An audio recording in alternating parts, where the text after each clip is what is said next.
Well, meanwhile, Russia is burning and blazing exactly on our military schedule. In Ufa, the local oil refinery caught fire. It was hit by at least 2 drones. Part of Cheboksary is sitting without electricity. An electrical substation burned down there. Muscovites are posting numerous videos online. Russian social media channels are reporting explosions in Novomoskovsk in the Tula region and in Dzerzhinsk in the Nizhny Novgorod region. The Moscow region is also complaining about another Ukrainian drone raid. All airports there were closed and ground traffic was blocked at the exit from Yaroslavl. And where Ukrainian drones haven't visited yet, Putin sometimes dares to appear, because he prefers to avoid the regions where air attacks have been recorded. The pre-election tour of the Kremlin dictator-agitator is accompanied by incredible special effects. Gas prices there drop instantly, and overnight, where there used to be a long-standing swamp, pristine lawns spring up. And all these traditional Russian Potemkin villages, against the backdrop of the election campaign, are intended to remind the local voters of the aggressor country that united Russia is not dead and that it even has such a supreme agitator. Will these mock tours help the pro-Putin force before the elections? Are the ratings of this party, and indeed of Putin himself, going up? They will soon disappear, just like that cheap gasoline. Evgenia Tereshchenko reports on this. Russians have a new omen if gasoline suddenly appears at a gas station. And there's a fuel truck standing there, and the prices are so wonderful. The city's preparing to host a touring performer with a capital P for pathetic. They blackened the asphalt, they lowered the gas prices. Who has come to visit us? There is no intrigue. The Russian dictator is on a grand tour. In recent weeks, Putin has visited 7 regions outside of Moscow and St. Petersburg after a 7-month pause. Putin is trying to create an illusion of a well-managed country to restore, at least somewhere in the minds of Russians, the social contract that existed there before. Our Ukrainian strikes have made it so that this social contract is effectively, one might say, nullified. Before the leader's arrival, Russian cities go into emergency upgrade mode. In Ulan-Ude, buses were plastered with Putin's quotes. In Novosibirsk, they decided not to get creative. In the center, there's just a wild cleanup going on. In just 1 week from now, we are going to begin the extensive process of repairing the entire city. The leader is coming to the people, but only the chosen ones can see him. Others are forbidden from approaching windows and using optical devices, and even from riding electric scooters for the sake of security. So Putin is met by supposedly random pre-prepared extras. People have been standing and waiting since 12 o'clock. Vladimir Vladimirovich, we welcome you. Just half a day. Drivers in Sochi have been waiting in lines at gas stations for just as long. Well, in short, basically, it's been about 12 hours already at the gas station. There will be no magic trick with the sudden appearance of fuel at the resort. Putin won't risk showing up there.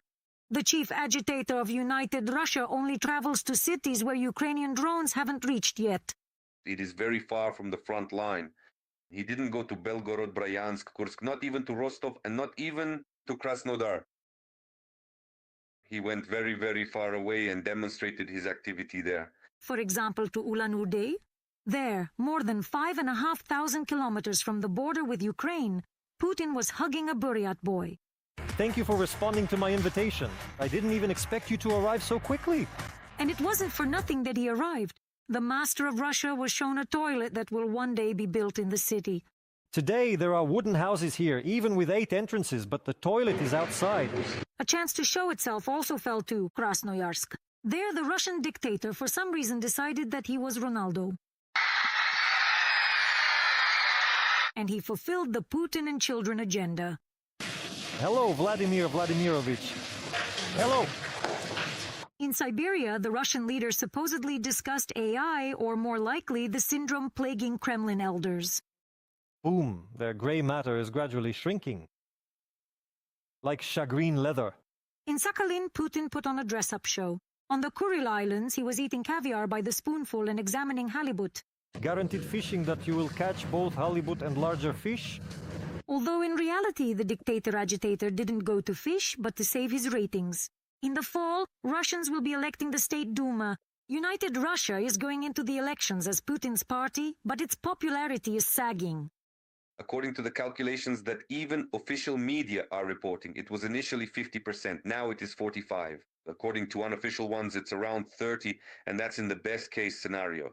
And Putin's own rating, according to official Russian Federation studies, is over 65%. And he, like a locomotive, is supposed to pull united Russia along with him. Putin's real rating is less than 40%. This was shown, for example, by a study from VT Siom, which asked an open-ended question about trust. And at that time, 29.5% named Putin. Of course, according to Russian tradition, it's not how they vote that matters, but how they count the votes. I think it will be even higher, somewhere around 55 most likely. And where such a result comes from, Putin's tour is supposed to explain, as if to say they trust him, which is why they voted for him. Although Putin himself has another goal, to calm the dissatisfaction brewing in Russia and to quell the population's demand for ending the war. Putin is trying to bring back that same goida, into the minds of Russians, to raise the temperature precisely with military rhetoric and to bring back that negative, in the bad sense of the word, unity of these Russian swamps, because it is falling apart. Putin does not forget about the collateral benefits either. For the first time during his rule, he visited the Kuril Islands, and not just for the sake of the electorate. This is also a geopolitical game. With this, the master of the Kremlin irritated Japan, tried to pressure the USA, and at the same time made a bow to China. To demonstrate to China, which also has its own strained relations with Japan, that, look, I am completely with you. In case of anything, we will fight together against Japanese and other militarism. But this circus with horses, which both the Russian dictator himself and the officials meeting him are putting on during the trip, could become a shot in the foot for Putin. Everything is being done in standard, ridiculous Soviet traditions, so I believe it might actually play an even worse role specifically regarding his personal approval rating. Because the rift between the population and the authorities is deepening. It is yet another new low of absolute hypocrisy and blatant bootlicking coming from these Russian officials. It is truly shameful to witness. Especially when they dismantle the decorations created for the Tsar's arrival. They removed the new asphalt and left us with the old one. Or when they kicked the only party that called for an end to the war out of the election race. Yevgenia Tereshchenko, We Ukraine, United News Marathon. Russia is building new bases for launching long-range jet drones that will be able to attack NATO countries. The Muscovites have converted some of the drone control centers from military bases and civilian airports. Other launch sites have been set up in rural areas. Actually, right now along the border of the Russians with Ukraine and Belarus, at least 60 new launch points for such drones are being recorded. This is data from The Telegraph. Which NATO countries could become an easy target for Moscow, and how is the alliance actually reacting to this? Victoria Yarishko will tell us about this. Up to 1,000 drones per day from a single base. The Russians could reach such scales after deploying a new network of secret sites for launching strike drones. 10 such facilities near the borders with Ukraine and Belarus were uncovered by a Telegraph investigation. At these bases, the Federation has deployed about 60 new launch rails. A third of them are extended, likely for modern jet drones capable of covering nearly 1,000 kilometers. They are preparing launch sites, launch systems right away. That is, these are launch catapults that are being built there as stationary installations.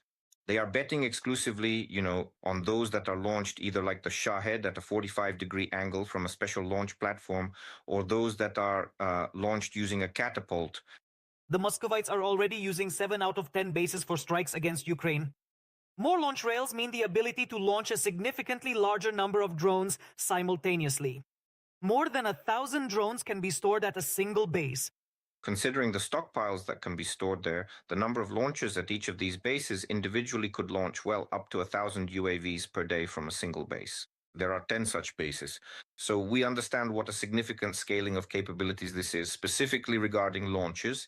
If we talk generally about increasing the number of launches, unfortunately, this increases the so-called density of the attack. That is, it doesn't mean that at one moment there will be more drones themselves that Russia can produce or use during a single attack. But at the same time, the intensity of the attack will increase significantly. Russia is building new launch sites, as it is increasingly using jet-powered drones and drone missiles, including new modifications of the Geran and Banderol. According to Ukrainian intelligence, the Federation currently produces up to 3,000 units per month.